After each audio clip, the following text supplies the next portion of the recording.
తప్పిపోయిన గొర్రెని అది ముళ్ళ కంపలోకి పోయినా సరే దాన్ని తీసుకురావచ్చు. కానీ ఒక గొర్రె పారిపోయింది అనుకో, దానికోసం నువ్వు పరుగులు ఎత్తినావు అనుకో, ఏమవుతుంది తెలుసా? ఆ ముళ్ళు నీకు గుచ్చుకోవడం మొదలవుతుంది. అయితే నేను ఆలోచిస్తున్నా, మరి కరెక్టే, మరి ఇప్పుడు గొర్రె అయితే తప్పిపోతుంది కదా, మరి ఆ గొర్రె పరిస్థితి ఏంది అని నాకు ఆలోచన వచ్చింది.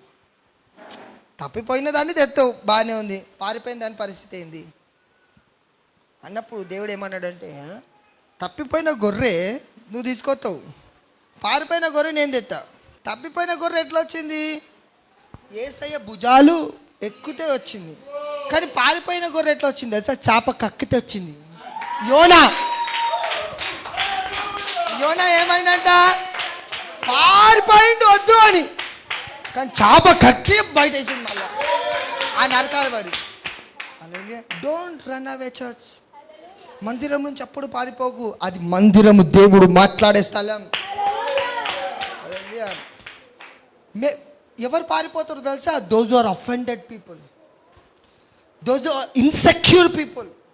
ఇన్సెక్యూరిటీ ఉంటుంది వాళ్ళకి, వాళ్ళతో మాట్లాడకపోతే, వాళ్ళతో నడవకపోతే, హల్లెలూయా, వాళ్ళకి చెప్పకపోతే ఇన్సెక్యూరిటీ.